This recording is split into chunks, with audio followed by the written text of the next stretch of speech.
চাঁদপুর জেলা বিএনপি যুগ্ম সাধারণ সম্পাদক ও চাঁদপুর ২ আসন থেকে বিএনপির মনোনয়ন প্রত্যাশী তানভীর হুদা বলেছেন, উনি ডিক্লেয়ার করবেন, ঘোষণা করবেন এবং সেটা নিয়ে চিন্তার কিছু নাই।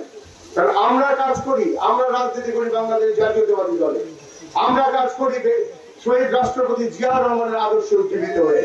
আমাদের নেত্রী হচ্ছে বেগম খালেদা জিয়া, আমাদের নেতা তারেক রহমান সাহেবের নির্দেশনায় আমরা মাঠে থাকি।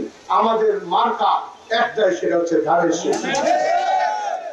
আমরা নমিনেশন পাইলে আসি, নাইলে নাই, এই ফর্মুলাতে কাজ করি না। ধানের শীষ পাইলে ধানের শীষ, না পাইলে তো আমার আনারস আছে, এইটা আমাদের নাই।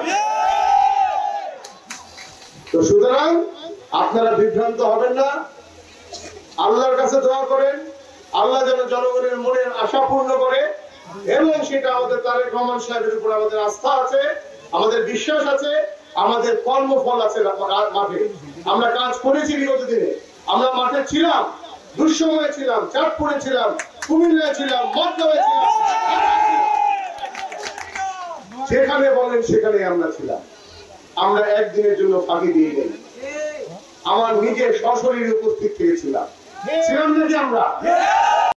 এ সময় ছেঙ্গারচর পৌর ৪ নং ওয়ার্ড বিএনপির সাবেক সভাপতি মোহাম্মদ আজিজ খানের সভাপতিত্বে ও পৌর যুব দলের সাবেক সভাপতি মোহাম্মদ সিরাজুল ইসলামের সঞ্চালনায় বক্তব্য রাখেন বিএনপির নেতা আব্দুল হান্নান লস্কর, ফরাজিকান্দি ইউনিয়ন বিএনপি সভাপতি ইয়াসিন মোল্লা, ছেঙ্গারচর পৌর বিএনপি সহসভাপতি জাহাঙ্গীর মোল্লা, সিনিয়র যুগ্ম সাধারণ সম্পাদক বিল্লাল ফরাজি সহ অনেকে।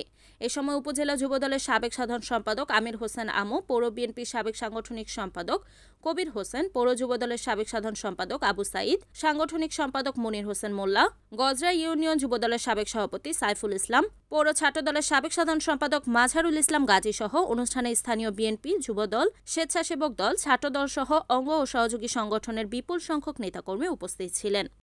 Report Suman Ahmed, NN TV, Chandpur.